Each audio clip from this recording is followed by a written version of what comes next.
뉴스앤 이슈 2부 시작하겠습니다. 앞서 1부에서 속보로 전해드렸던 조국 전 법무장관의 딸 조민 씨가 신청했던 부산대 입학 취소를 집행 정지해달라라는 신청을 법원이 받아들였습니다. 지금 입학 취소를 취소해달라는 청구 소송을 내놓은 상태입니다. 이 소송의 결과가 나올 때까지 일단 집행 정지를 하는 그런 결정을 법원이 내린 것입니다. 자세하게 알아보겠습니다. 차상은 기자 나오십시오. 네, 부산입니다. 네, 법원 결정 자세히 좀 전해주시죠. 네, 부산지법 행정 1부는 조국 전 법무부 장관의 딸 조민 씨가 신청한 부산대 입학 취소 집행정지 신청을 일부 인용한다고 조금 전에 밝혔습니다. 재판부는 신청인, 즉 조민 씨에게 회복하기 어려운 손해를 예방하기 위한 긴급한 필요가 인정되고 공공복리에 중대한 영향을 미칠 우려가 있다고 인정할 자료도 없다며 조 씨의 부산대 입학 취소 처분의 효력을 정지했습니다. 효력 정지 기간은 입학 허가 취소 처분을 취소해달라는 청구의 1심 선고일로부터 30일 동안입니다. 이에 따라 조 씨는 1심 결과가 나올 때까지 부산대 의학전문대학원 졸업 자격을 유지하게 됐습니다. 앞서 조 씨의 소송 대리인은 집행정지 신청 신문이 열린 지난 15일 법정 출석에 앞서 신청 취지를 밝혔는데요. 부산대의 입학 취소 결정은 조 씨의 인생을 송두리째 박탈할 만큼 가혹하다는 점을 강조하면서 대학의 재량권을 일탈, 남용했는지 판단받기 위해 집행정지 신청을 제기했다고 말했습니다. 조 씨의 이번 신청과 소송은 지난 5일 부산대가 의학전문대학원 입학을 취소하자마자 동시에 이루어졌습니다. 부산대는 조 씨가 입학 당시에 제출한 동양대 표창장 등이 위조 또는 허위라는 법원 판단 따라 조 씨의 입학을 취소했습니다. 지금까지 부산에서 YTN 차상은입니다.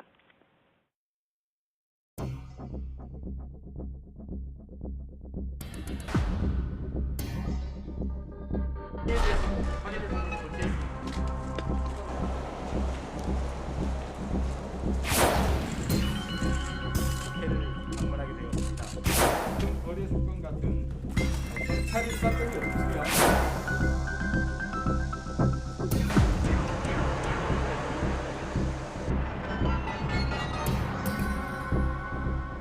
여기 자리는 있잖아. 공신하고 석간만 있어.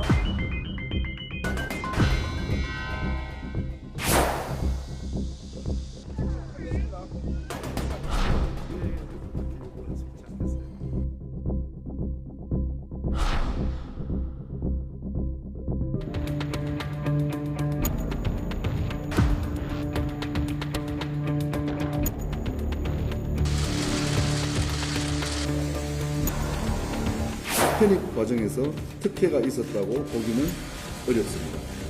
국회에서 의료기관을 지정해 주시면 검사와 진단을 다시 받도록 하겠습니다.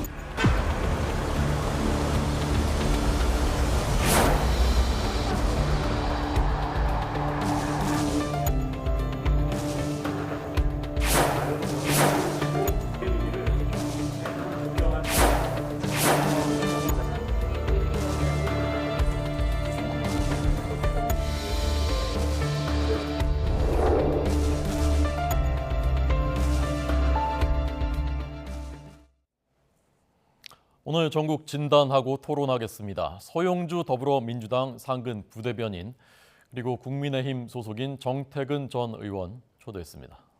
어서 오십시오. 네, 안녕하세요. 안녕하십니까.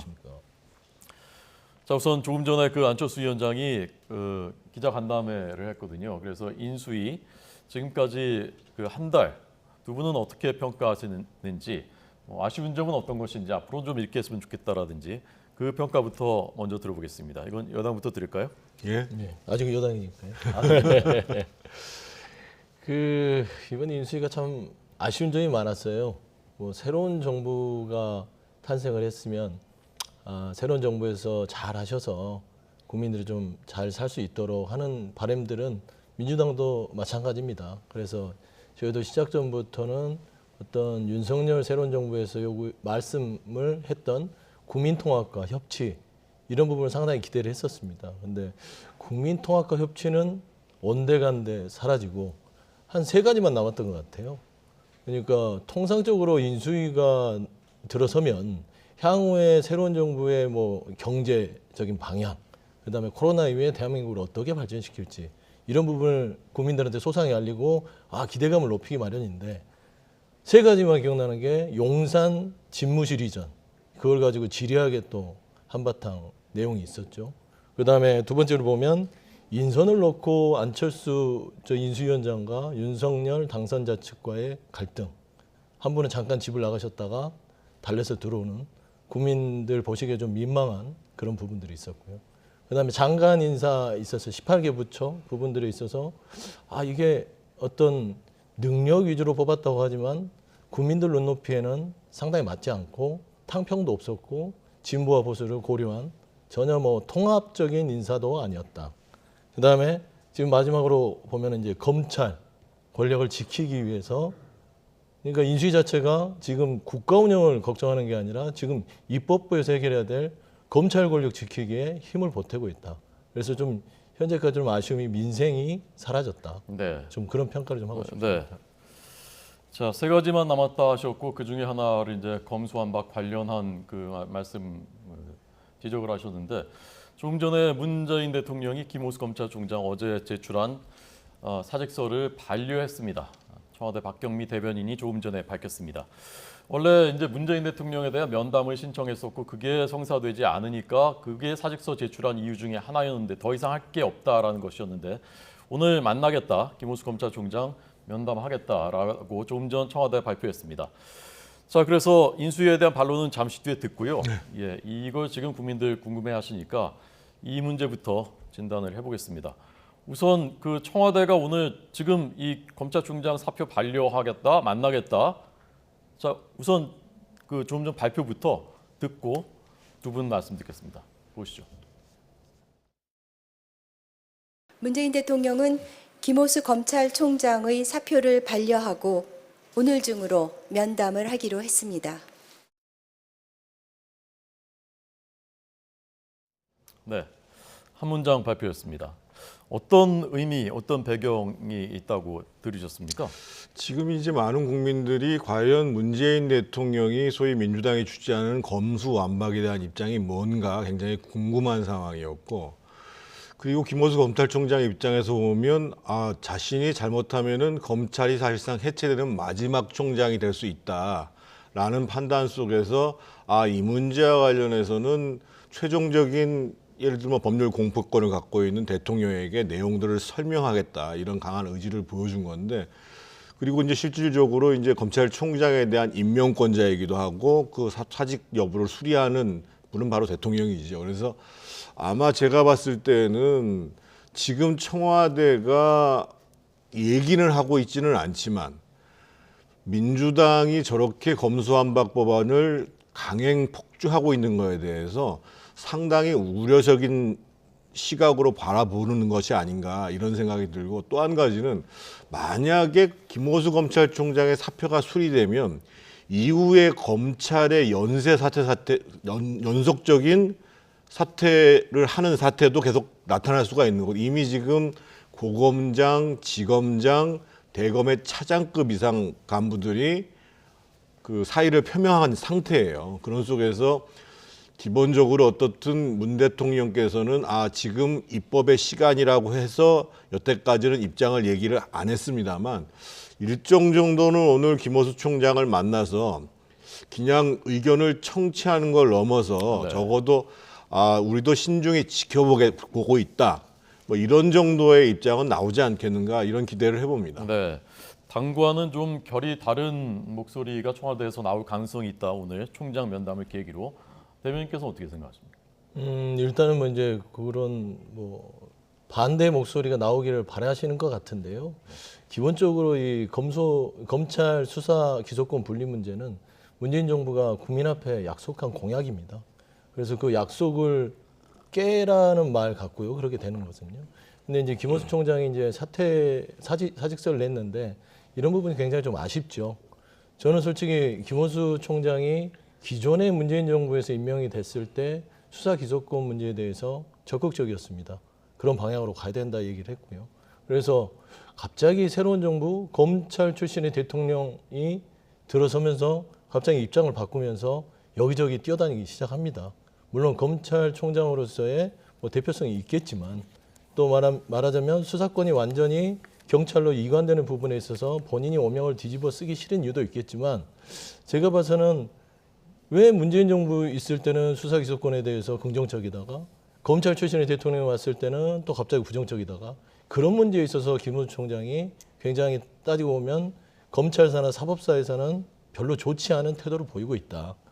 문재인 대통령께서 사표를 반려하고 면담을 인정해 주는 것은 더 이상 이 검찰 부분을 가지고 갈등을 초래하기 싫다라는 판단 같고요. 김호수 총장이 이미 박강원 법사위원장 만났고 박병석 국회의장 만났습니다. 두 분을 만났는데 실익이 없다는 판단이 있었겠죠. 거기에다 최근에 사표 내기 전에는 문재인 대통령과의 만남이 불발되면서 아, 내가 할 수 있는 게 없구나.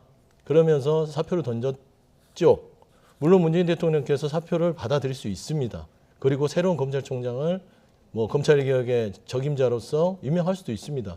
하지만 문재인 대통령께서 이거를 받아들이지 않고 반려한 이유는 더 이상 새로운 정부와 이 문재인 정부 사이에서 이 검찰 개혁을 놓고 갈등을 초래하지 않겠다.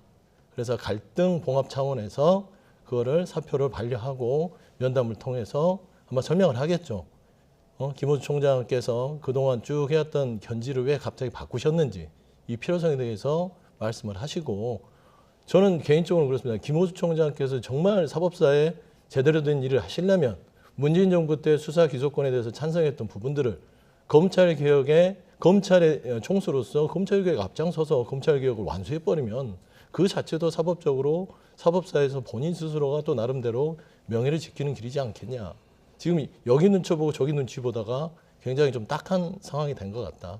좀 그렇게 보고 있습니다. 네, 정 의원님 덧붙이실 말씀 있습니까? 저는 김호수 총장의 여러 가지 행적에 대해서 옹호할 생각은 없습니다만 이 법안과 관련된 김호수 총장의 생각은 이런 겁니다. 어저께 발표한 내용 중에 핵심적인 문구를 찾으라고 한다면 70년을 왔던 형사사법 체계를 불과 1년 전쯤에 고쳐가지고 그것이 지금 안착도 안 돼 있는 상황이란 말이에요. 그래서 문재인 정부 하에서 이미 검경 수사권 조정을 할 때에 그러함에도 불구하고 국민을 위해서 그리고 국가의 총체적인 범죄 대응 역량, 수사 역량을 고려해서 6대 범죄는 여전히 검찰에서 수사를 할 수 있도록 하겠다라고 하는 것이 1년 조금 넘은 일이에요. 그리고 이제 그 사이에 많은 국민들이 봤을 때는 공수처도 그렇고 국가수사본부도 그렇고 경찰도 그렇고 뭔가 아직은 지금 불안한 거 아니냐. 이런 상황 속에서 어제 김호수 총장이 얘기한 것 중에 가장 중요한 대목은 적어도 70년 왔던 형사사법체계를 바꾼 지 1년뿐이 안 됐는데 이게 한 10년은 지나서 과연 어떠한 방향으로 국민을 위해서 국민의 인권을 보호하고 동시에 국가가 제대로 수사를 할 수 있고 범죄에 대응할 수 있는 이 문제에 대해서 그런 생각들을 갖고 대응해야 된다. 10년을 놓고. 그런데 지금 사실은 민주당이 이렇게 검수완박을 밀어붙이는 것에 대한 피해는 고스란히 국민들한테 갈 수밖에 없다. 여기에 핵심이 있는 거거든요. 아마 오늘 대통령을 만나서도 일관되게 그 얘기를 하지 않을까 이런 생각이 듭니다. 네. 일반적으로 본다면 대통령께서 직접 검찰총장을 일단 사표 돌려보내고 만나는데 만나서 입장이 그냥 평행선을 달린다면 검찰총장은 다시 또 사표를 낼 것이고 과연 그런 그 선택을 청와대가 그것이 이제 예상되는데 그렇게 할까? 뭔가 다른 뭔가가 있는 것이 아닐까 그런 생각을 해볼 수 있는 거거든요. 제가 앞서 말씀드렸다시피 갈등을 조정하는 입장에서 반려를 한 거죠. 근데 그럼에도 불구하고 대통령이 검찰총장을 만나서 상세히 검경 수사권이 왜 필요한지에 대한 부분들에 대해 설명을 했는데도 검찰총장이 그렇게 판단해서 또 사표를 낸다면 그때는 어쩔 수 없지 않겠습니까? 그리고 참 딱한 게 그렇습니다. 국민의힘도 2018년, 19년, 20년 동안 20년, 3년간 민주당과 논의를 해서 검경 수사권에 대해서 하자고 그러게 된 거예요. 그래서 1차 검경 수사권을 통해서 6대 범죄 수사를 검찰과 경찰이 같이 지금 하고 있는 상황입니다. 물론 검찰이 우선 수사권을 가지고 있죠. 그리고 6대 범죄 수사가 사라지면 국민한테 고스란히 피해가 간다는데 그렇지 않습니다. 대부분 부패, 경제, 그다음에 방위, 대형 참사, 공선법입니다. 이런 부분들은요, 고위공직자나 돈 많은 기업들이나 재벌들, 횡령 이런 분들에 대해서 집중적으로, 그러니까 유전무죄가 되지 않도록 하는 차원에서 6대 범죄가 존재했던 거예요. 그래서 말씀한 대로 이 부분을 경찰한테 완전히 넘겨주는 것은 1차 검경 수사권에서 이미 여야가 합의해서 넘겼습니다. 심지어 윤석열 당선자께서도 검찰총장 청문회 시절에 그랬습니다. 수사, 기소 바람직한 방향이다. 그러게 가야 되고 검찰의 직접 조사는 단계적으로 없어져야 된다. 이런 표현을 했었어요. 그런데 이런 부분들이 갑자기 검찰 대통령이 되니까 이제는 수사를 분리 안 해도 되나? 검찰 지켜줘야겠다. 계속 만에 하나 민주당이 권력을 잡았으면 김호수 총장이 저렇게 했을까요? 아니면 윤석열 당선자 측이나 국민의힘에서 그렇게 했을까요? 저는 그렇게 생각하지 않습니다. 검찰 대통령이 왔기 때문에 이제는 검찰 개혁을 하지 않아도 될 때가 됐다. 좀 어깃장을 부려도 되겠다. 그런 판단들이 결국에는 이 온 나라가 민생이 아니라 그냥 검찰 이야기만 하게 만들어버린 거예요. 네. 대단히 아쉽습니다. 네, 예. 한 말씀만 짧게 네, 드려야 될 것 그러십시오. 같은데요. 가장 대표적으로요. 작년에 사실은 국민들이 굉장히 분노했던 사건이 소위 LH를 비롯한 부동산 투기 사건이에요. 이 문제와 관련해서 국수본에서 1년 동안 수사를 했는데 과연 국민들이 이게 제대로 수사됐다고 생각을 할까요?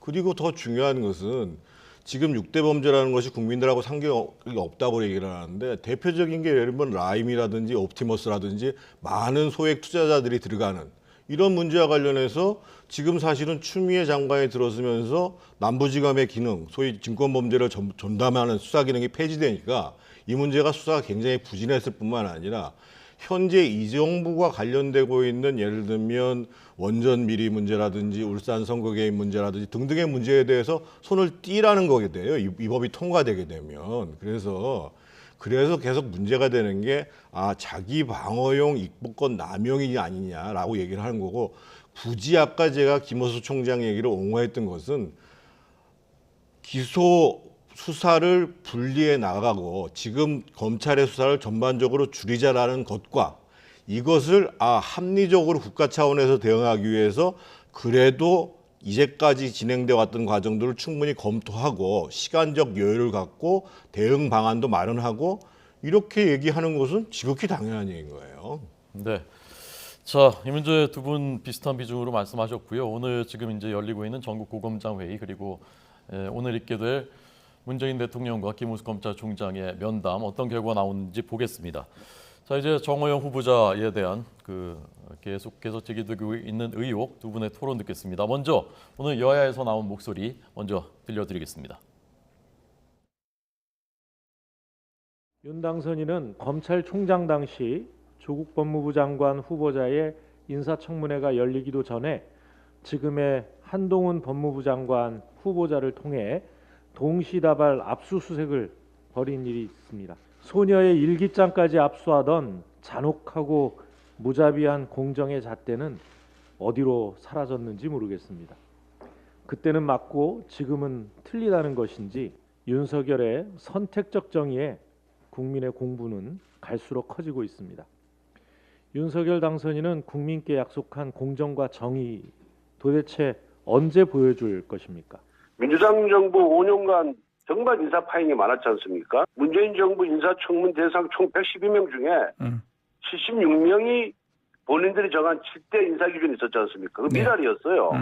또 청문보고서 채택하지 아니하고 임명 강행한 장관도 31명이거든요. 네. 인사청문 하지도 않고 제대로 된 검증도 하기 전에 누구누구는 안 된다는 식의 그런 정치적인 묻지마 이런 정치적 선동은 이제는 사라져야 된다고 생각합니다. 네, 오늘 국민의힘 지도부에서는 공식적으로 이런 목소리가 나왔고 내부에서는 또 다른 목소리들도 나오고 있습니다. 우선 정 의원님께서는 어떤 관점이십니까? 오늘 이제 조금 전에 말씀하신 것처럼 김용태 최고위원을 비롯해서 일부 분들이 정호영 후보자가 자진 사퇴해야 되는 거 아니냐 이런 얘기가 나왔죠. 그리고 이제 어저께 정호영 후보자가 기자회견을 통해 가지고 일정 정도 강한 의지와 구체적인 내용을 갖고 소명을 했어요. 그럼에도 불구하고 오늘 모든 언론에 보면 여전히 이제 추가적인 의혹 제기가 제기되고 있는 상황입니다. 지금 이제 정호영 후보자에 대해서 예를 들면 아들의 군면제 관련 문제, 농지법 위반, 외유성 출장 또는 의료 경영 능력, 새마을금고이사장 겸직 여러 가지 문제가 제기되는데 가장 핵심적으로 문제가 되는 것은 소위 두 자녀의 소위 이제 경북대 의대 편입 문제거든요. 그래서 이 문제와 관련해서 지금 어저께 이제 그 심사 과정에 대해서 정호영 후보자가 소상히 설명을 했습니다만 이게 이제 사실, 부당한 사실, 뭔가 부당하게 점수를 더 주고 이런 게 있었냐 없었냐를 떠나가지고 본질적인 문제는 뭐냐면 기본적으로 이해가 충돌된다는 거거든요. 그러니까 예를 들면 지금 많은 부분을 해명했습니다만 국민들이 관심을 갖고 이해가 안 된다는 것은 어떻든 정호영 후보자랑 같이 일했던, 논문을 했고 했던 분들이 심사에 들어갔고, 물론 사전에 그게 미리 배정된 건 아니라고 하지만 또 그분들이 아들, 딸들한테 높은 평가 점수, 딸한테는 만점, 아들한테는 최고점에 가까운 점수를 줬다라는 부분들에 대해서 사실은 이것을 법률적으로 왜 그렇게 줬냐라고 조사할 수는 없어요. 하지만 문제는 국민들이 이거는 조금 이상한데 뭔가 부당한 영향력이 개입됐거나 뭐 정호영 후보자가 직접 부탁을 안 했다고 하더라도 그 심사한 사람들이 뭔가 연이 작용된 거 아니냐. 즉 그래서 이제 아까 제가 사실관계 확인보다는 이해 충돌의 문제가 훨씬 더 크다, 본질적이다, 이 문제를 얘기를 하는 거거든요. 네. 그래서 지금 일단 인수위에서는 청문회까지 가자 이런 것인데 청문회를 과정을 통해서도 저는 뭐 구체적인 부당 사실이 나오지는 않겠습니다만 여론이 이해가 된다라는 쪽으로 움직이기는 지금 쉽지 않은 상황이고, 그래서 인수위에서 부당한 사실 여부만을 가지고 판단하는 것도 조금 넉넉하게 생각을 해야 된다, 이런 생각을 좀 하고 있습니다. 네, 서부 대변인. 네. 정호영 복지부 장관 후보자 같은 경우는요, 처음에 시작될 때 친구 장관으로 이제 얘기가 나왔죠. 40년 지기 윤석열 당선자의. 그러면서 논란이 있었고 적절한가 시작점이었습니다. 특히나 이제 검증 자체도 모 방송에 따르면 하루 검증을 거쳤다. 그랬다면 통상 인사검증을 그렇게 했지 않았겠습니까? 추측컨대 윤석열 당선자가 40년 지기 친구야, 내가 보증할게 라고 시작했을 텐데 이 자체가 입학비리, 지금 나오는 게, 그다음에 병역비리, 이런 의혹들이 나오고 있잖아요. 근데 국민들이 보기에도요, 상식에 벗어납니다. 상식에 벗어나는, 저는 제일 상식에 벗어나는 것들이 딸 자체가 이 평점, 구술 면접에서 만점을 받는 사실이 1고사실, 2고사실, 3고사실에서 이렇게 3번을 돌아서 총점을 받는데 1고사실에 53점, 2고사실에 51점. 그러면 통상 3고사실은 많이 받아야 뭐 50원, 갑자기 3고사실 갔는데 그 딸이 훌륭해졌겠습니까? 안 그렇잖아요. 한 55점, 56점, 많아도 57점이면 괜찮지만 60점 만점이 나옵니다.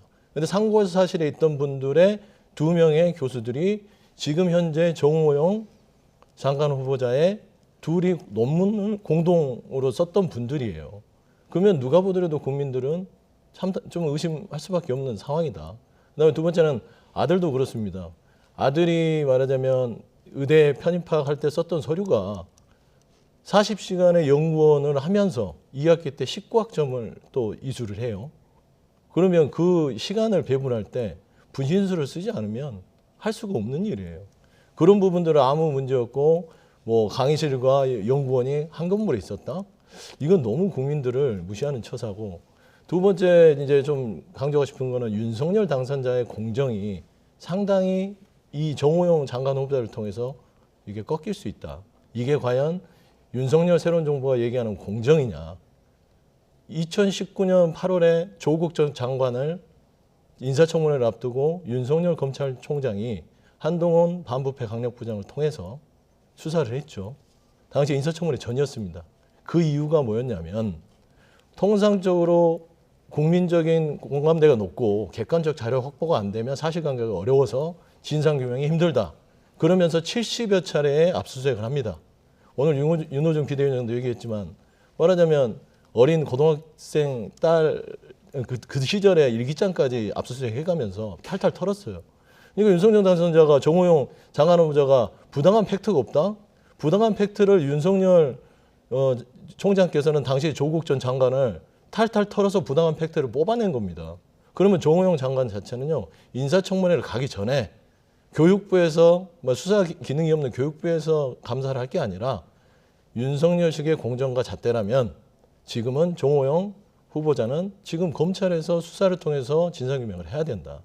저는 이제 윤석열 당선자 같은 경우는 검찰총장 시절에 그랬습니다. 그 전에 검찰은요, 진상규명의 기관이 아니다 그런 얘기를 했거든요.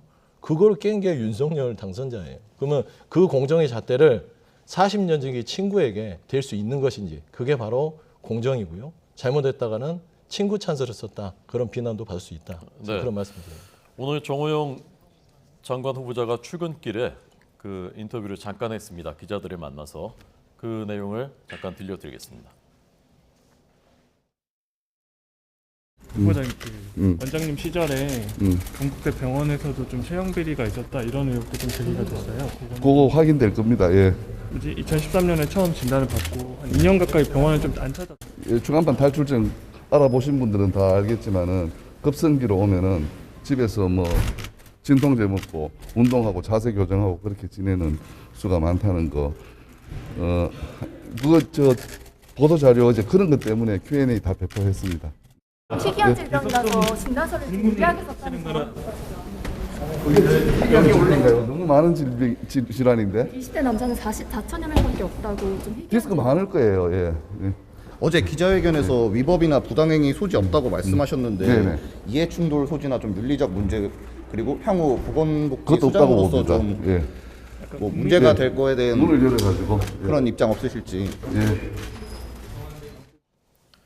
네, 이해충돌 문제가 거론됐고 앞서 정 의원님도 이해충돌의 본질은 그것으로 봐야 되는 것 아니냐 하셨는데 지금 이 후보자의 오늘 그 발언이나 또 인수위 쪽의 반응으로 봐서는 청문회까지는 계속 일단 가는 것 아니 그렇게 방침을 정한 것 아니냐라는 인상을 주거든요.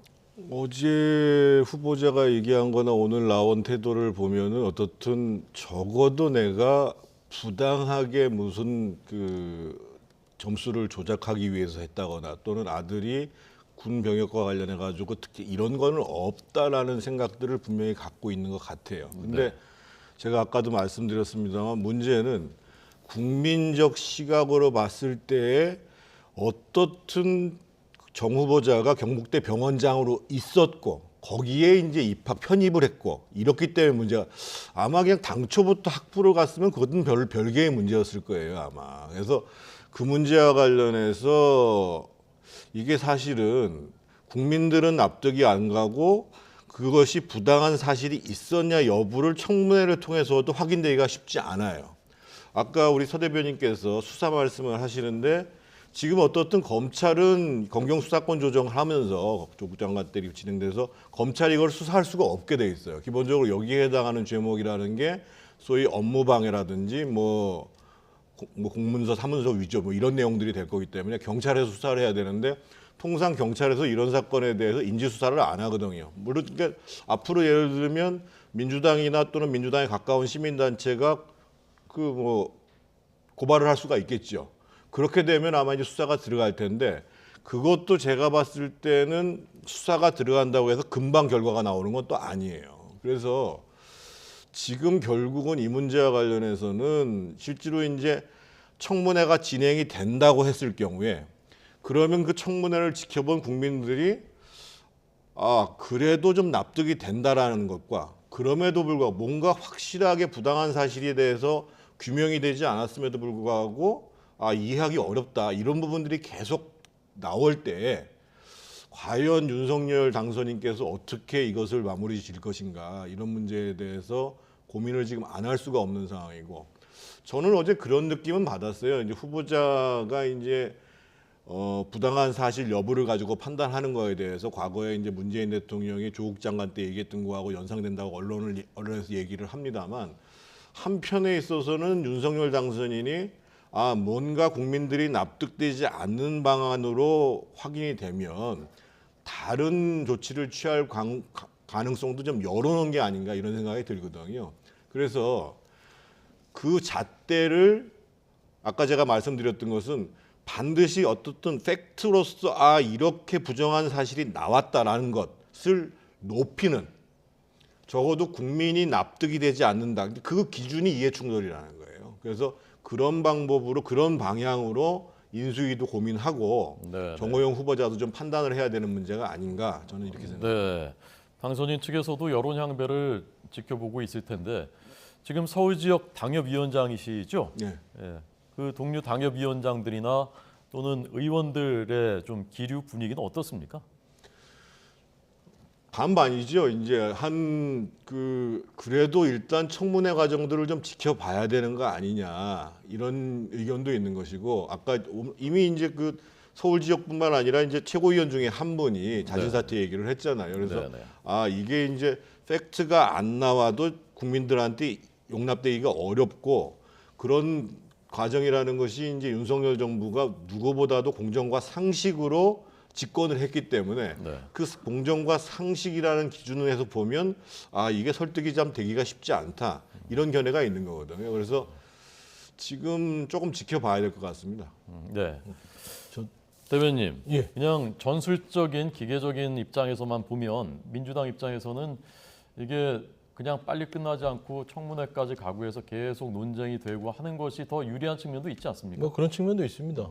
근데 이미 제가 봐서는 정호영 장관 후보자에 대해서 윤석열 당선자가 부당한 팩트가 없다라는 말하면서부터 윤석열의 공정은 내가 공정하다고 하면 공정한 거야. 이런 느낌을 국민들이 받고 있습니다. 내 40년의 친구인데 부당한 거 없어. 그 말 믿어야지. 그게 공정한지는 국민들이 판단해 주실 것 같고요.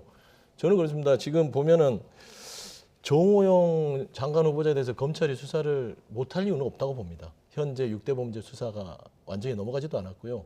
경북대 병원장이면 국립대의 고위 공직자입니다.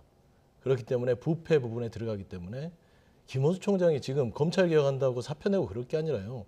정말 검찰 개혁이 검찰이 수사에 필요하다고 보여주려면 정호영 장관 후보자 같은 부분들을 2019년 윤석열 검찰총장의 잣대로서 들이대서 철저하게 사실관계를 규명해서 국민 눈높이에 맞는 시원한 수사결을 내놓는다면 그 자체가 훨씬 더 본인이 사표를 안 내고도 검찰의 수사력, 검찰의 수사가 있어야 되는 그런 의미들을 부여할 수 있지 않냐. 저는 좀 그런 말씀. 수사권 폐지되기 전에 빨리 수사해라 이거 검찰이. 아니 저는 폐지되기 전이 아니라 지금 자체도요. 부패에 해당하기 때문에 고위공직자에. 지금은 되지만 이제 폐지되면 그것도 6대도 다 넘어가는 거죠. 6대인데 이제 뭐 이제 중수청을 가든 하겠죠. 부패라고 특정을 지으려면은요. 부패에 해당하는 범죄 행위가 있어야 돼요. 그러니까 진짜 민주당에서 이게 부패 행위다라고 하면 검찰에 고발하시면 되는데 아까 제가 말씀드렸잖아요. 구체적으로 어떤 범죄 유형으로 수사를 할 수 있느냐. 그러니까 지금 부패라고 말씀하시는 내용이 뭘 얘기를 하는 건지. 보면은 입시라는 것들은요. 이건 굉장히 엄중한 부패입니다. 여기에 잘못된 어떤 아빠 찬스를 통해서 이게 개입이 됐거나 조작이 됐거나 됐으면 특히 말씀한 대로 정시면은 또 좀 다르지만 편입이란 거는 대한민국 청년들은요. 편입하기 너무 힘듭니다. 근데 그 부분에 있어서 안 맞다니까요. 그러니까요. 거기에 대해서 말하자면 입시 비리나 병역 비리는요. 엄중 처벌합니다. 그런데 그게 말하자면 진단서를 허위 조작해서 만약에 병역을 면탈했다. 이거는 당연히 고위 공직자의 권한을 이용해서 했다면요. 이건 수사 대상이죠. 그러면 조국 전 장관을 윤석열 검찰총장 시절에 할 때 그러면 그 자체를 본인이 어떻게 했습니까? 그때는 수사권 조정 전이었어요. 그러니까 전이었어도 조국 전 장관이 고위 공직자, 장관 후보자였기 때문에 수사에 착수했고 그러면서 국민적인 말하자면 명분을 얻었던 것이죠. 그거는 제가 말씀드리는 거는 그렇게 주장하실 거면 민주당에서 검찰에다가 이게 부패 범죄니까 바로 수사를 하라고 고발을 하세요. 네, 이게 다 얽히고 설킨 문제들이라서 복잡합니다.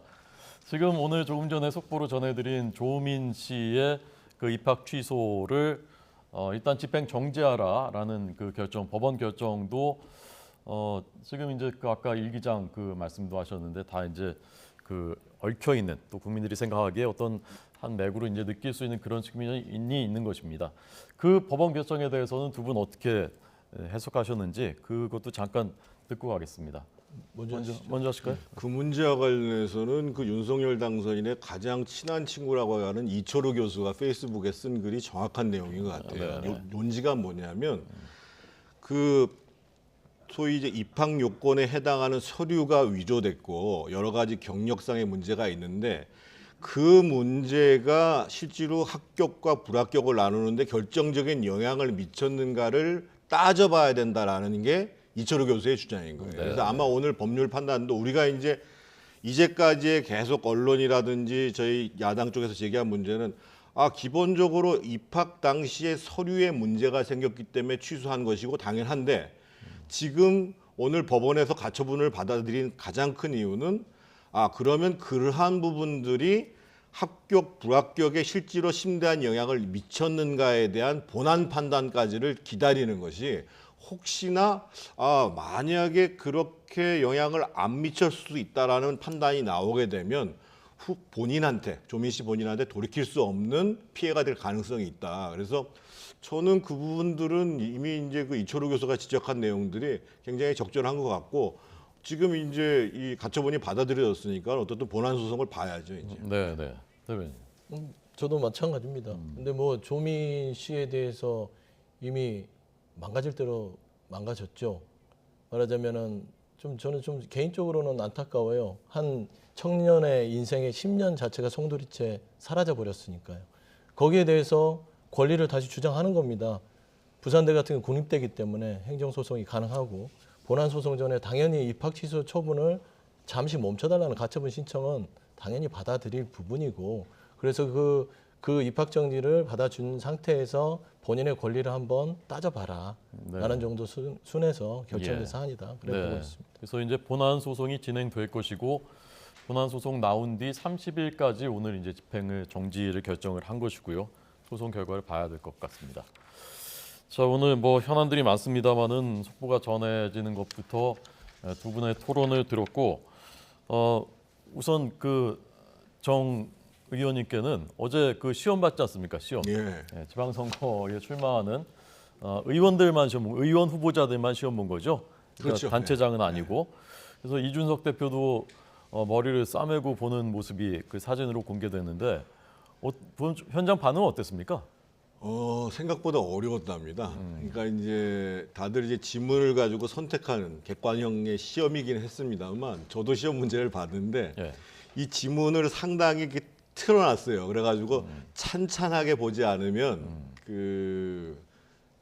판단하기가 쉽지 않았던 측면이 있고 또 한 가지 측면은 어떻든 이제 그 후보자면 당의 생각과 좀 일치해야 되는 거 아니냐 이런 측면들이 좀 반영이 돼 있어서 그 부분들은 향후의 과제로 남는데 저는 이제 가장 중요한 것은 이제 이게 일종의 자격 시험 비슷하게 됐는데 지방의원과 관련해서는 더 중요한 부분들이 사실은 인성이라든지 그 도덕성의 문제가 있거든요. 그래서 그 문제에 대한 충분한 검토가 먼저고 두 번째로는 시험보다 먼저 해야 될 것은 정당에서 사실은 지방선거를 나가고자 하는 사람들을 일정 기간 교육을 해야 됩니다. 그러니까 우리 정당 기능에 가장 큰 문제가 뭐냐면 그냥 선거가 있으면 갖다 데려다 쓰고 또 뭐 거기서 이제 뭔가 자질이 안 된다고 하면 버리고 이런 형식인데 보통 정상적인 정당 같은 경우에는 실제로 의정 활동에 나가고 선출직에 나가는 사람들에 대해서 당에서 엄격한 교육의 과정, 수준 높은 교육의 과정들을 하거든요. 그래서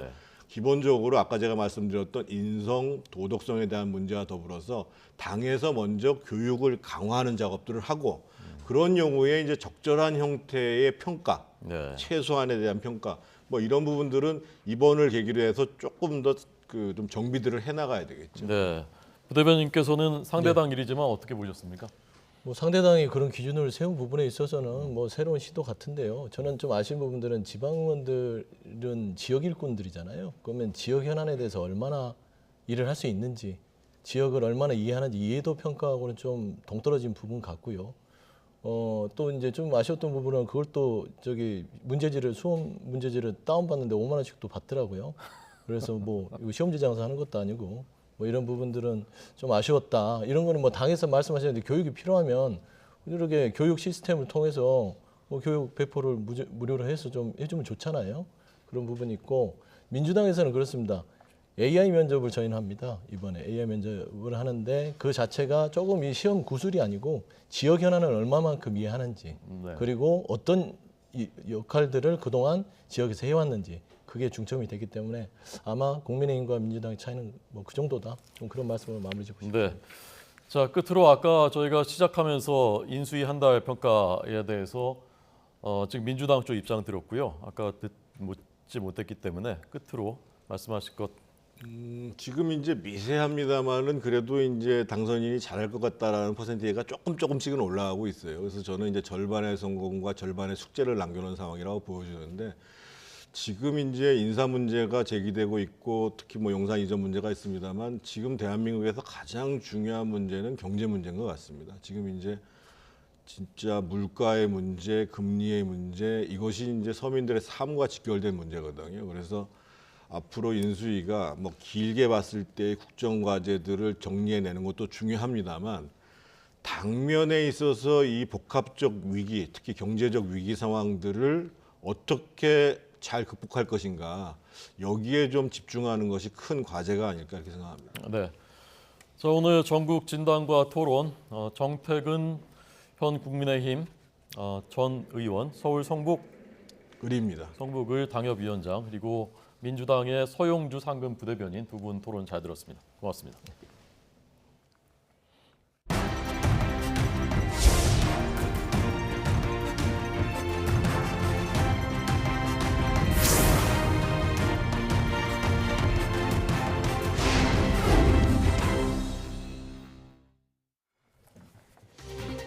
문재인 대통령이 더불어민주당의 검수완박 입법 강행에 대해 책임을 통감한다며 사직서를 제출한 김호수 검찰총장의 사표를 반려했습니다. 또 문 대통령은 오늘 오후 중으로 김 총장을 면담할 예정이지만 국회 논의가 필요하다는 기존 입장에는 변화가 없을 전망입니다. 김호수 검찰총장의 사직서가 반려된 가운데 전국 고검장들은 긴급회의를 열고 일괄 사퇴를 포함한 후속 대응 논의에 나섰습니다. 박범계 법무장관은 검찰이 자신들의 권한에 대해서만 항상 시끄럽다며 의무와 책임에도 충실해야 한다고 비판했습니다. 정호영 보건복지부 장관 후보자가 자녀 편입학 과정 등에 어떠한 부당행위도 없었다며 해명했지만 관련 의혹이 꼬리를 물고 이어지고 있습니다. 윤석열 당선인이 지명 철회 의사가 없다고 밝힌 가운데 더불어민주당은 당선인의 공정과 상식에 위배된다며 사퇴 압박을 높이고 있습니다. 검찰이 계곡살인 사건 피의자 이은혜와 조연수에 대해 살인과 살인 미수 등의 혐의로 구속영장을 청구했습니다. 이 씨가 사흘째 진술을 회피하고 있는 가운데 구속 여부는 내일 저녁쯤 결정될 전망입니다. 지난 2년여 동안 이어졌던 사회적 거리두기 조치가 마스크 착용을 제외하고 모두 해제됐습니다. 신규 확진자는 68일 만에 최소치인 4만 7천여 명으로 크게 줄었고 사망자와 위중증 환자도 감소세로 돌아섰습니다. 조국 전 법무장관에 따라 조민 씨가 신청한 부산대 의학전문대학원 입학 취소, 집행정지 신청이 일부 법원에서 받아들여졌습니다. 법원은 조 씨의 회복하기 어려운 손해를 예방하기 위해 긴급한 필요가 인정된다고 밝혀 당분간 조 씨는 졸업생 신분을 유지할 수 있게 됐습니다. 북한이 미국의 핵 추진 항공모함 에이브러햄 링컨함의 동해 진입과 한미연합훈련에 반발하면서 선전 매체를 통해 비난을 쏟아냈습니다. 대외 선전 매체인 통일의 메아리는 화를 자초하는 어리석은 망동이라는 기사에서 링컨함의 동해 진입과 한미연합훈련을 언급하며 간과할 수 없다고 주장했습니다. 남측의 이런 행태는 피해망상증에 걸린 자의 어리석은 객기라고 말하고 기어이 침략전쟁에 불을 일으키려는 무모한 도발 행위라고 주장하며 동족 대결의식이 치유불능의 상태에 이르렀다고 주장했습니다. 코로나19 확산을 막기 위해 도입한 사회적 거리두기가 시행 2년 1개월 만에 종료됐습니다. 정부가 지난 금요일 발표한 거리두기 해제 방침에 따라 사적 모임 인원 제한과 영업시간 제한 등 사회적 거리두기의 규제 조치가 오늘 모두 해제됐습니다. 25일부터는 영화관이나 공연장 안에서 음식을 먹는 것도 허용됩니다. 마스크 착용은 현행대로 당분간 유지하고 실외에서 마스크를 벗는 문제는 2주 후에 결정할 예정입니다. 네, 거리두기 조치는 해제됐습니다만 정부는 코로나19의 위험이 여전히 존재하고 종식된 것이 아니라고 강조했습니다. 손영래 중앙사고수습본부 사회전략반장은 확진자가 주 평균 10만 명 안팎으로 발생하고 사망 피해도 여전하다면서 사회적 거리두기 해제로 방역 긴장감이 지나치게 느슨해져 완전한 일상으로 가는 분위기가 될까 봐 걱정된다면서 이렇게 말했습니다. 이제는 개개인의 방역 수칙이 중요해진다며 60세 이상 고령자들은 백신 접종과 마스크 착용에 더 주의해달라고 당부했습니다. 네, 사회적 거리두기 조치가 해제되면서 재택근무를 하던 기업들이 사옥 출근을 재개하면서 일상 회복에 들어갔습니다. 반면 재택근무에 익숙해진 직원들을 위해서 사옥 출근과 재택근무를 절충한 거점 오피스를 활용하는 기업들도 늘고 있습니다. 보도에 이승윤 기자입니다.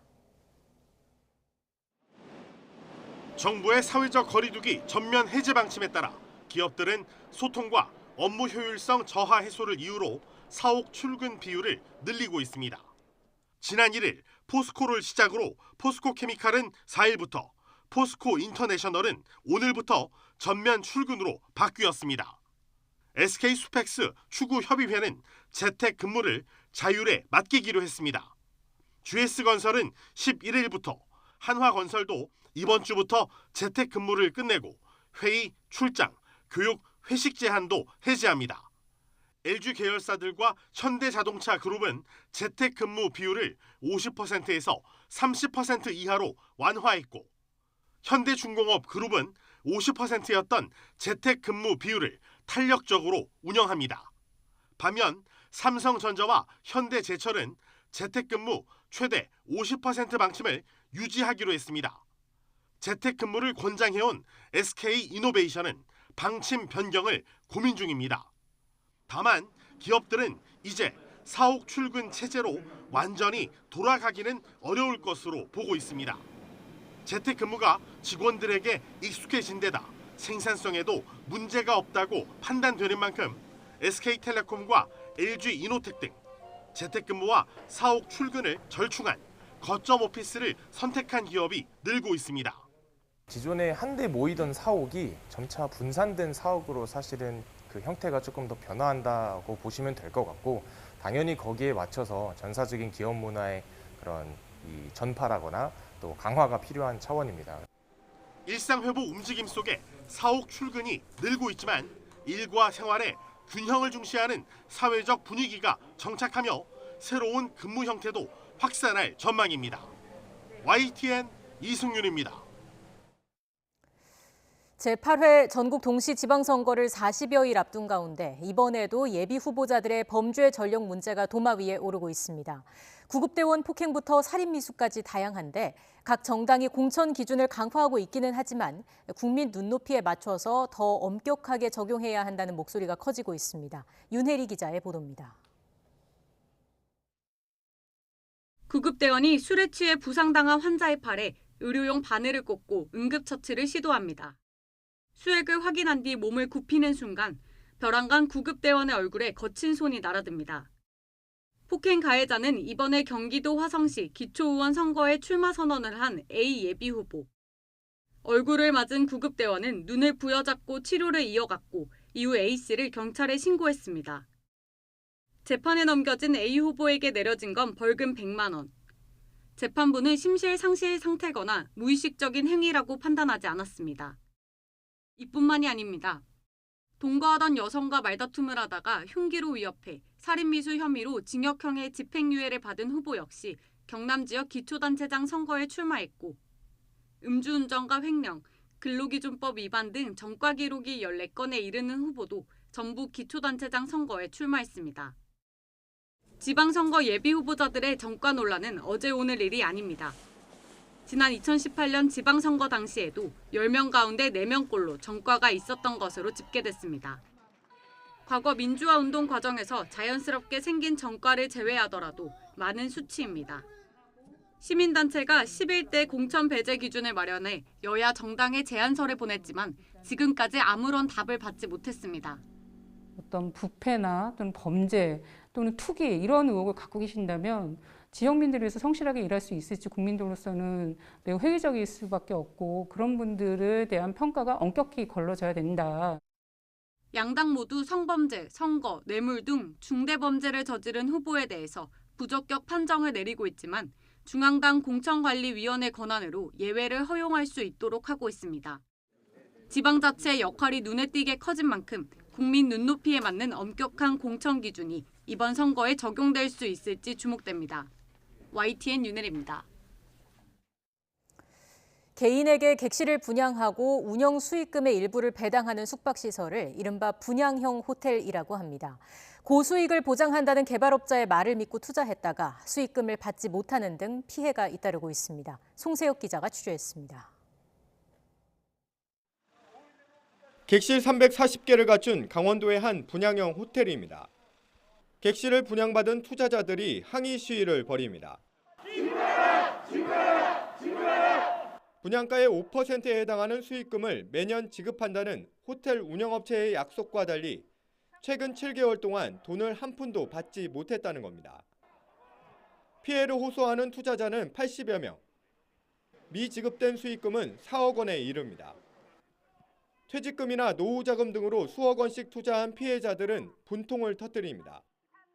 노후자금으로 42년간 교편생활해서 뭐 3억 2천을 투자했는데 수익금이라는 건 거의 지금까지 못 받은 거예요. 일부는 수익금이 끊긴 뒤 대출 빚과 이자를 감당하지 못해 분양가의 절반 가까운 헐값에 객실을 팔기도 했습니다. 돈 가다라 하다가 4, 50년 맞지. 은행 이자보다는 조금 낫지 않을까 해서 투자를 했는데 완전히 망했어요. 호텔 운영업체는 통장 압류로 수익금을 지급하지 못했다며 법적 다툼이 해결되는 대로 지급하겠다고 밝혔습니다. 또 코로나 여파로 경영난을 겪고 있지만 투자자들과 재계약을 협의할 뜻이 있다고 덧붙였습니다. 이처럼 임대료가 제대로 지급되지 않아 소송을 겪었거나 진행 중인 분양형 호텔은 전국적으로 100곳이 넘는 것으로 알려졌습니다. 코로나 사태로 영업도 잘 안 되는 데다가 고수익을 내세웠기 때문에 일반 사람들이 모르고 투자했다가 원금도 해소 못하는. 전문가들은 시장 상황과 계약 조건을 꼼꼼히 살피는 등 투자자들의 주의가 필요하고 피해가 발생했을 때 법적 보호를 받을 수 있는 제도 보완도 시급하다고 지적합니다. YTN 송세혁입니다. 물가의 환율과 금리까지 모두 오르는 이른바 3고 현상 속에 올해 경제 성장률이 2%대로 떨어질 것이라는 전망이 나오고 있습니다. 새 정부는 출범 즉시 민생을 위한 물가 안정과 함께 성장도 챙겨야 하는 숙제를 안게 됐습니다. 보도에 권남기 기자입니다. 물가가 계속 오릅니다. 우크라이나 사태 등의 밀가루가 비싸지며 국수값이 1년 전보다 30% 넘게 뛴 가운데 서울의 칼국수 한 그릇은 8,000원을 넘었습니다. 국제유가 상승 여파에 휘발유 값은 여전히 리터당 1,900원을 넘고 소금부터 식용유, 막걸리에 가전, 소파까지 올라도 너무 오릅니다. 올해 물가가 4%를 돌파할 거란 전망까지 나오며 다음 달 출범하는 새 정부는 발등에 불이 떨어졌습니다. 경제의 복합 위기 징후가 뚜렷하고 특히 물가가 심상치 않습니다. 장기화에 대비해서 우리가 물가 안정을 포함해 경제의 체질 개선을 위한 미국의 금리 인상과 우크라이나 사태 등이 겹치며 치솟는 환율도 득보단 실이 많습니다. 지난달 수출은 월 기준 역대 1위지만 원자재가 급등과 환율 상승에 수입액이 늘며 무역 수지는 적자를 기록했습니다. 수입 가격이 오르니 국내 물가도 끌어올립니다. 수출에 크게 도움이 안 되고 왜냐하면 다른 경쟁국들의 환율도 같이 올라가고 있고 지금 수입이 워낙 물가가 높아지고 있어서 지금 한국 경제 환율이 올라가는 거는 마이너스다. 성장은 이래저래 발목이 잡혔습니다. 무역 수지 적자는 쌓이고 기업의 투자는 주춤하는 가운데 뛰는 물가와 이를 잡으려는 금리 인상이 소비까지 위축시킬 수 있다는 걱정이 나옵니다. 불과 넉 달 전 정부가 3.1%로 예측한 한국 경제 성장률은 2%대로 떨어질 전망입니다. 1, 4분기 중에는 소비는 당초 예상한 것보다 조금은 나쁜 것이 사실이고요. 설비 투자, 건설 투자 이런 부분들은 역시 원자재 가격의 상승이라든지 물가는 오르고 경기는 나빠지는 위기 속에 민생을 강조하고 나선 새 정부의 해법에 관심이 쏠립니다. YTN 권남기입니다.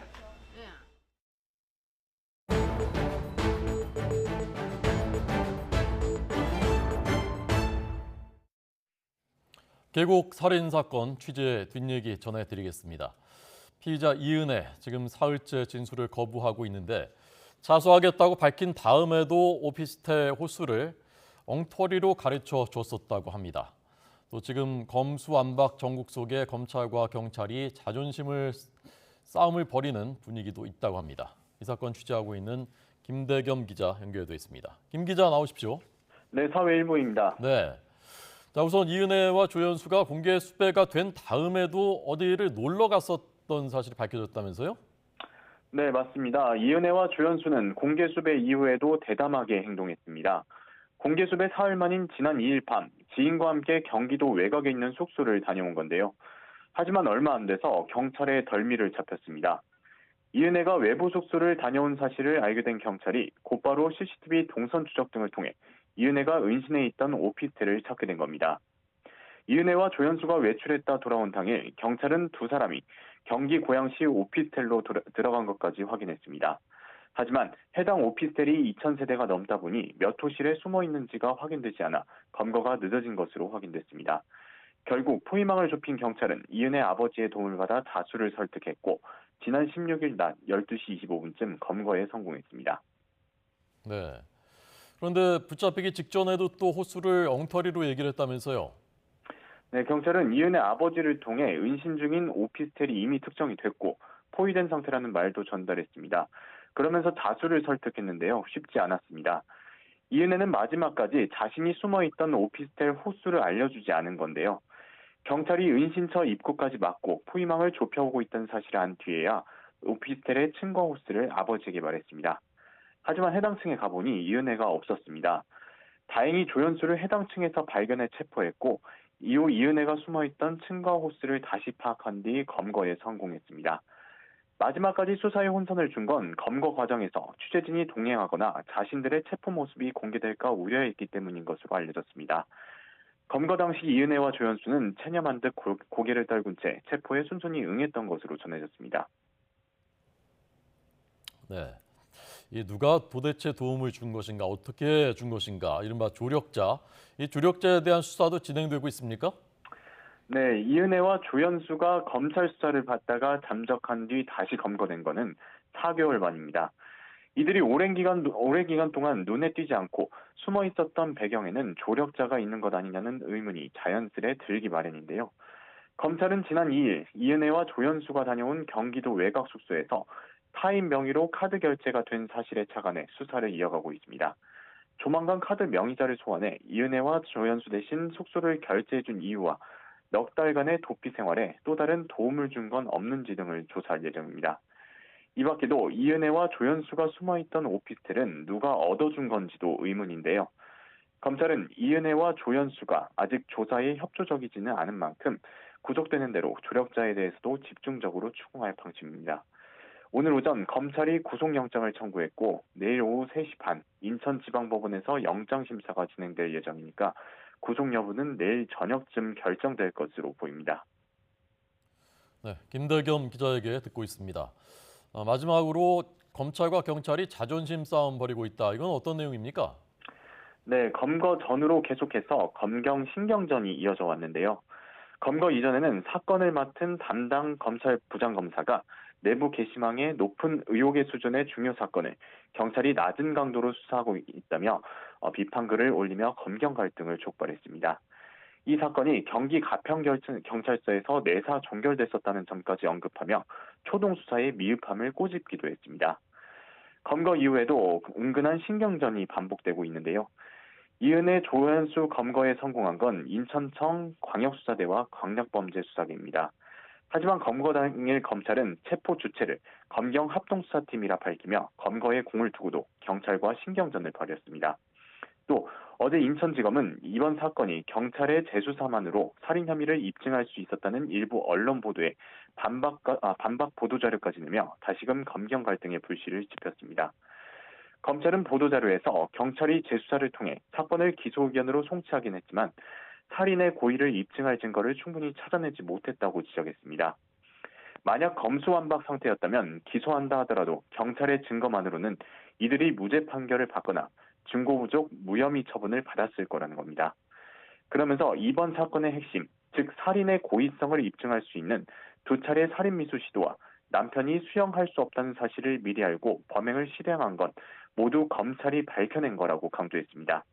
이처럼 이번 사건에까지 검수완박의 불똥이 튀면서 때 아닌 검경 갈등이 이어지고 있습니다. 지금까지 사회부에서 전해드렸습니다. 방탄소년단 BTS에게 병역 특례를 줘야 하느냐, 지금 논쟁이 뜨겁습니다. 그런데 국회와 국방부가 이 문제에 대해서 국민들의 여론을 듣겠다, 공청회를 열겠다 약속했는데 5달이 지나도록 공청회를 한 번도 열지 않았다고 합니다. 이번엔 신준명 기자에게 듣겠습니다. 신 기자 나오십시오. 네, 국방부입니다. 네. 자, 우선 지난해 말로 거슬러 올라가서요. 그때 논의됐던 그 법안 내용이 무엇인지부터 좀 정리해 주시죠. 예, 병역법 일부 개정 법률안 이른바 BTS 병역특례 허용 법안은 현재 병역특례 대상인 예술, 체육요원의 편입 대상에 대중문화예술인도 포함해야 한다는 내용을 담고 있습니다. 윤상현 성일종 국민의힘 의원과 안민석 더불어민주당 의원이 유사한 내용으로 각각 대표 발의했습니다. 국회 국방위원회는 지난해 11월 말 법률안 심사 소위원회를 열고 해당 법률안을 논의했습니다. 당시 여야 국방위 간사인 기동민 더불어민주당 의원과 성일종 국민의힘 의원 등 국방위 소속 의원 7명이 출석했고 박재민 국방부 차관, 조복연 병무청 차장 등 군 관계자 7명도 참석했습니다. 네. 그래서 그러다가 국민 여론 좀 더 들어보자는 결론이 내려졌었다면서요? 네, 소위에서는 그룹 방탄소년단 등 국위를 선양한 대중문화예술인도 병역특례 대상에 포함해야 한다는 의견과 병역의 의무 이행에 민감한 국민 여론을 고려해 논의가 더 필요하다는 의견이 대립했습니다. 박재민 국방부 차관은 신중한 검토가 필요하다며 사실상 반대한다는 군의 의견을 밝혔습니다. 하지만 당시 성일종 의원 등이 법률안 통과에 강한 의지를 보이며 압박하자 박 차관은 논의의 장을 만들어 보겠다는 답변을 6차례나 반복하며 여론 수렴의 필요성을 강조했습니다. 결국 국회와 국방부는 공청회나 간담회 등을 열어서 국민 여론을 먼저 살펴보기로 합의했습니다. 그래서 그다음에 어떻게 됐습니까? 네, 지난해 11월 25일에 열린 법안 심사 소위 이후로 5개월 가까이 지난 현재까지 공식적인 여론 수렴 절차는 한 차례도 없었던 것으로 YTN 취재 결과 확인됐습니다. 국방부는 병역법 일부 개정안의 내부적인 논의 내용 등을 검토 사항을 확인해 주는 것은 어렵다면서도 현재까지 국민 여론 수렴을 위한 공청회 등이 열리지 않은 것은 사실이라고 설명했습니다. 또 국민의 찬반 의견이 갈려 있는 상황인 만큼 여론 수렴 과정에서 양쪽 모두에게 비난을 받게 되는 부담 때문에 직접 공청회 등을 주최하지 못한 것으로 전해졌습니다. 여야 국방위 간사 기동민 의원과 성일종 의원 측은 대선을 앞둔 상황에 양당 모두 해당 법안에 신경 쓸 겨를이 없었다고 답변했습니다. 네, 이제 법안 처리를 곧 하겠다는 입장인 것으로 들었는데 졸속 처리라는 논란이 일 수 있는 상황이군요. 네, 맞습니다. 지난 5개월간 진전된 논의는 전혀 없는 상황인데 국회는 이번 달 내로 법안 심사를 마무리하겠다는 입장입니다. 국방위 간사 성일종 의원의 말을 직접 들어보겠습니다. 당위성에 대해서는 모든 의원들께서 동의를 하고 계십니다. 특히 관료들께서 좀 주저주저 하시는데 네. 4월 중에는 다시 좀 법안 소위를 열어서 마무리할 생각으로. 네, 국회 국방위 관계자는 이에 대해 충분한 여론 수렴 절차 없이 졸속으로 처리하는 것이라고 지적했습니다. 국방부는 BTS 병역특례 법안은 사회적 공감대와 인구 변화 등을 종합적으로 검토해서 신중하게 결정해야 할 사안이라는 입장을 재차 밝혔는데요. 법안 심사를 앞두고 논란은 다시 일 것으로 보입니다. 지금까지 국방부에서 전해드렸습니다. 피겨스케이팅 여자 싱글 유망주 신지아 선수가 2006년 김연아 이후 16년 만에 세계 주니어 선수권 대회에서 은메달을 따냈습니다. 에스토니아에서 열린 피겨 세계 주니어 선수권 대회 여자 싱글 프리스케이팅에서 미국의 이사보 레비토에 이어 2위를 차지하면서 값진 은메달을 목에 걸었습니다. 한국 선수가 이 대회에서 메달을 딴 것은 김연아 선수 이후 16년 만의 일입니다. 강원도의 명물은 감자입니다. 그런데 요즘은 감자떡, 감자전 대신에 감자로 만든 맥주, 또 감자빵이 대세라고 합니다. 톡톡 튀는 아이디어로 감자의 변신을 끌어낸 청년 창업가들, 홍성욱 기자가 취재했습니다. 양조장이 이른 아침부터 분주합니다. 맥주 주재료인 메가에 더해지는 건 다름 아닌 감자가루. 숙성을 거치면 황금빛 감자 수제 맥주가 탄생합니다. 강원 지역 대학에서 도거 동문학을 전공한 20대 청년 둘이 양조장 창업에 도전장을 낸 건 톡톡 튀는 발상 덕분. 도고동문학과 학생이잖아. 강원도 하면 감자, 독일하면 맥주니까 강원도 감자 맥주 한번 만들어보자. 반응은 예상보다 뜨거웠습니다. 각종 창업 대회와 프로젝트를 휩쓸며 기본 자본금을 모아 지금의 양조장과 매장을 열었습니다. 감자 외에도 복숭아와 단팥 등 지역 농산물로 만든 맥주를 추가로 선보였고 이제는 명소로 자리 잡았습니다. 이제는 조금 더 감자스러운 포타페이레이를 만들어가지고 조금 더 강원도 감자의 그런 우수성이랑 그 소비 문제를 조금 더 해결하는 데 도움이 되도록 하겠습니다. 네. 오븐에서 노릇노릇 익어가는 감자. 모양과 크기까지 영락없는 감자인데 맛보면 깜짝 놀랍니다. 쫀득한 빵 안에 으깬 감자가 가득 찬 감자빵. 창업 2년 만에 연매출 140억을 바라보고 있지만 초기에는 어려움도 적지 않았습니다. 유통 이런 게 좀 어려워서 뭐 한 3천만 원치나 5천만 원치를 막 폐기한다거나 이런 일도 있었거든요. 지금은 좀 많은 경험을 좀 쌓아서 지금 뭐 좀 극복을 해내가고 있습니다. 개성 넘치는 맥주와 빵으로 변신한 강원도 감자. 단순 매장 판매를 벗어나 백화점과 주류 매점 등 다양한 판로도 개척하고 있습니다. 청년 창업 성공 사례로 주목받고 있는데 창업 초기 부족한 자본과 기술, 전문가 컨설팅 등은 자치단체와 한국농업기술진흥원의 도움이 컸습니다. 유통 라인이라든지 이런 것도 확대를 해서 청년 창업하시는 분들이 보다 좀 열의를 가지고 안심하고 할 수 있도록 최대한 지원을 해나가겠습니다. 지역 농산물에 톡톡 튀는 아이디어를 넣고 소비 흐름에 맞춘 제품을 개발한 청년 창업가들이 눈길을 끌고 있습니다. YTN 홍석입니다.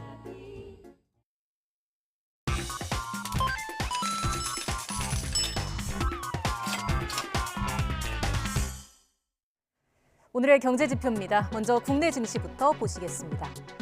코스피는 2,700선을 전후로 제한적인 움직임 보이고 있습니다. 기관과 외국인이 내놓는 물량을 개인이 담아내면서 매매 공방이 이어지고 있는데요. 사회적 거리두기 해제가 투심을 자극하고 있지만 미 연준의 추가 금리 인상 가능성 등이 부담으로 작용하는 모습입니다. 코스닥 지수는 비교적 하락세가 뚜렷합니다. 현재 920선에서 움직이고 있습니다. 이어서 이 시각 환율 상황 보시죠. 미 연준 위원들의 매파적 발언과 5월 연방공개시장위원회에서의 빅스텝 경계감 등이 달러화 가치를 키우고 있습니다. 이에 원달러 환율은 1,233원대까지 올랐고요. 위안원 직거래 환율은 1위안당 193원 선에서 거래되고 있습니다. 지금까지 오늘의 경제지표였습니다. 화사한 햇살 아래 오늘도 그림 같은 봄 날씨가 이어지고 있습니다. 이렇게 산책로를 따라 펼쳐진 화사한 개나리 꽃길을 보고 있으니 마음까지도 따뜻해지는 기분인데요. 현재 서울 기온은 19.8도까지 올라 어제보다는 조금 낮지만 여전히 예년 수준을 조금 웃돌면서 따스합니다. 하지만 해가 지고 나면 기온이 빠르게 떨어지겠고요. 일교차가 10도 이상으로 크게 벌어지겠습니다. 체온 조절에 각별히 신경 써주시기 바랍니다. 대체로 맑고 따뜻한 날씨 속에 대기는 다시 메말라가고 있습니다. 현재 서울 등 내륙 곳곳으로 건조주의보가 발령 중인데요. 산불 등 화재 예방에 신경 써주시기 바랍니다. 오늘 낮 기온은 예년보다 1에서 3도가량 높겠습니다. 서울 20도, 대전과 대구 22도, 광주는 24도까지 오르겠습니다. 이번 주는 뚜렷한 비 소식 없이 맑은 하늘이 이어지겠고요. 갈수록 날은 더 따뜻해질 전망입니다. 현재 서울 등 수도권 지역을 중심으로 공기가 탁한 곳이 있습니다. 오늘 수도권과 충남, 전북 지역은 초미세먼지 농도가 나쁨 수준으로 오르내리는 곳이 있겠는데요. 이 지역에 계신 분들은 미세먼지 차단용 마스크를 꼭 챙겨주시기 바랍니다. 지금까지 YTN 홍나실입니다.